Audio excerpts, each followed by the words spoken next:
Today I'm going to be sharing 3 of the best, easy pasta recipes that I have made over the past few days. I eat them pretty regularly and they always satisfy my cravings. The recipe links are all in the caption below, so if you fancy checking them out or if you fancy checking any more of my other recipes, just head on over to my website at myriadrecipes.com. All of these recipes take less than half an hour to make and they are so simple and so delicious. I really hope you enjoy these recipes because I love them. So let's dive into the first pasta diary entry.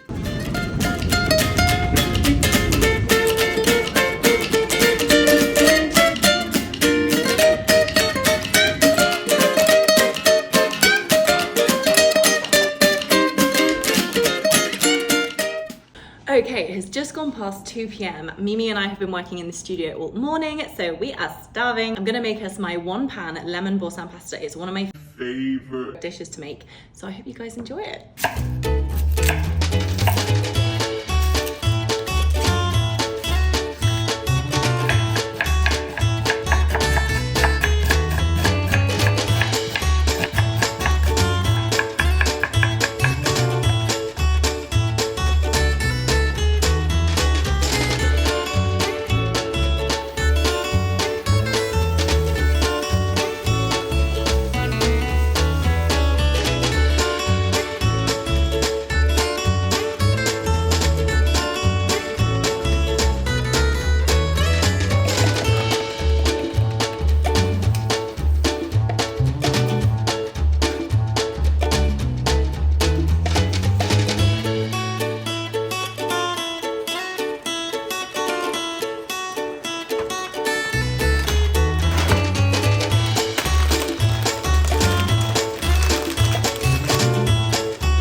So you might be wondering, who is Mimi and why are you in her studio? Well, Mimi, aka Beat the Budget, is a fellow food content creator and honestly one of the most beautiful and gorgeous people.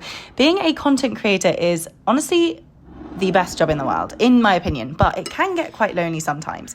So to avoid that, we all tend to meet up, work together, do collaborations, or kind of just do anything that helps create a better community.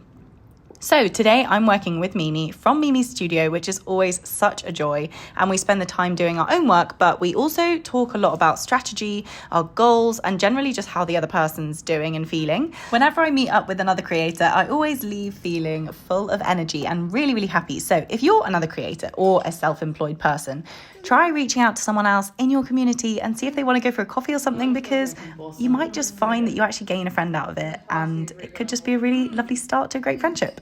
As you can see in the video, the lemon boursin pasta was a great hit. So go check out the link in the description below if you want to make it. I also just want to take this time to tell you that Mimi has a cookbook which includes dozens of budget-friendly meals and recipes. They are so delicious and the photography is of course stunning. So check out the link in the description for that too if you fancy. As you can probably tell, I've got several layers on. It is so cold today. I feel like the temperature's just completely dropped. So I really fancy something warm and hearty, but also slurpy. So I'm gonna make my creamy prawn and chorizo linguini, which I just love.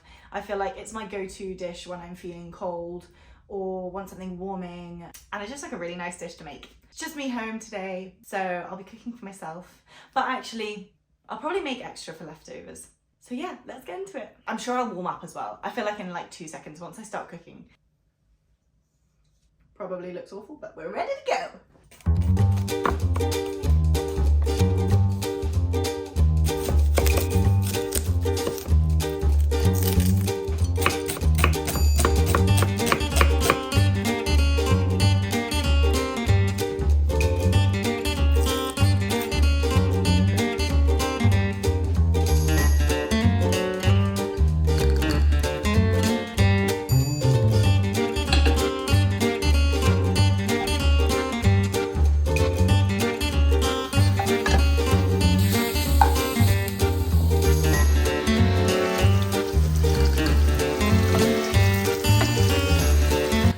now. I've taken off my dressing gown and I'm literally boiling.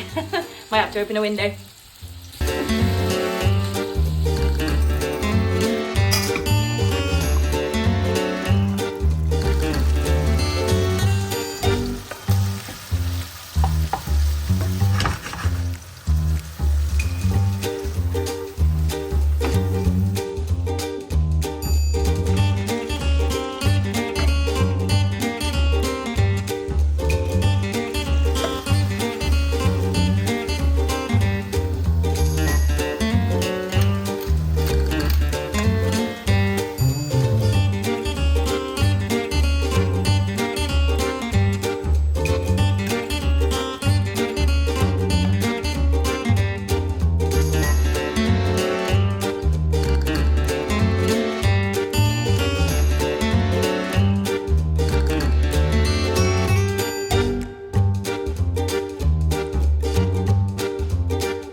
Difficult when I'm working from home by myself. I actually struggle to stop working for lunch. Like I feel like it's quite healthy to like go outside and eat, and I do that in the summer, but in the winter it's kind of difficult.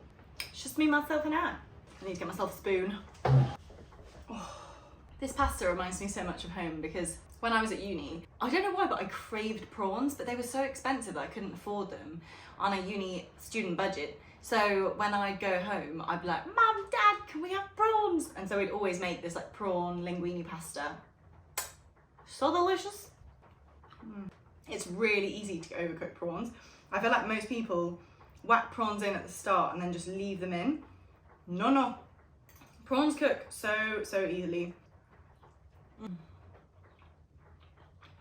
Oh my gosh, that's so good. Perfect level of spice. Super creamy, but like not too creamy. You got the creaminess from the tomatoes and the creaminess from the single cream. Wow. This has to be one of the best linguinis I've ever made. Whew. Obviously you've got the tomatoes in here, but if you wanted to add a bit more greenery, spinach would be a really good option. You could also add courgettes, like you could fry off courgettes and add them in as well. That'd be really delicious. What about the veggies? Asparagus, that would be nice if you chopped up little bits of asparagus, whack them in. Delicious. If you give this recipe a go, let me know what you think in the comments. I'm very intrigued. That was actually a massive portion. I think I'm going to store it in a Tupperware. If you have any leftovers like me, store it in a Tupperware or an airtight container, whack it in the fridge for up to 3 to 4 days, and then when you're reheating it, you can either reheat it in the microwave or reheat it on the hob. But either way, add in a splash of milk, so maybe like 1 to 2 tablespoons of milk. And what this does is that when you reheat it in the microwave or on the hob, it like regains its creaminess. If you put it in the microwave and don't add any extra liquid, it just goes super dry and gross. So definitely add in that milk and give it a good little mix. And trust me, it will be amazing. Enjoy.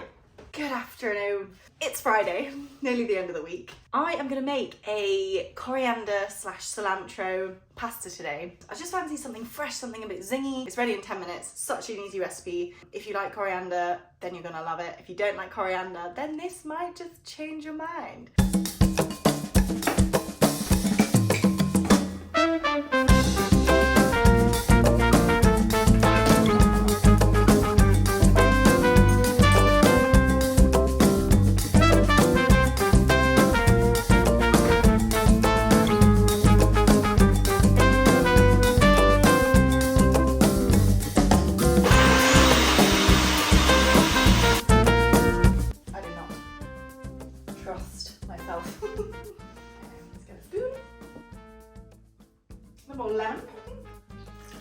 This is my trick. I always do with food. The reason why you like restaurant food so much is because restaurant food has sugar in it all the time. Well, maybe not all the time, but a lot of the time. With such savoury dishes, you literally want to add in like a pinch. It's kind of like salt, it's just seasoning, but it makes the world of difference.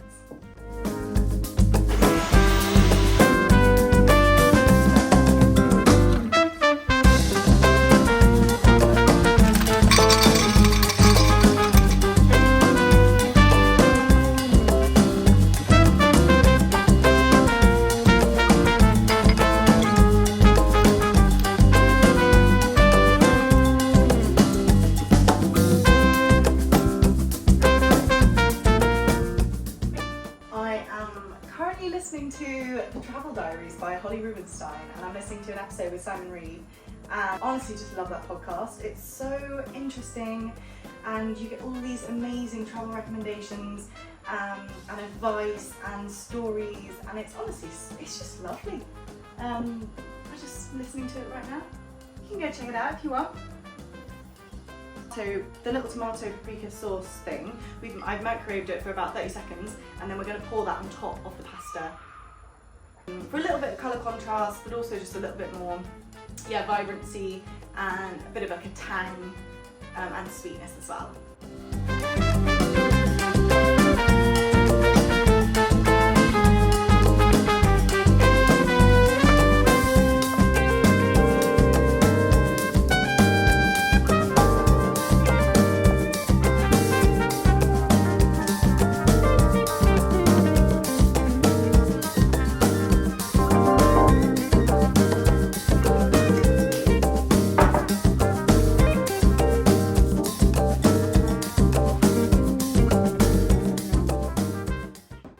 So yummy, it's so fresh, so zingy, a little bit spicy, but really not too much.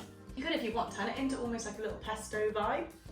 You could add in walnuts or pine nuts into the blender with it, probably like a couple of tablespoons. That would add a really nice richness and nutty flavour to the sauce, pesto, but it's like a different cilantro, coriander pesto.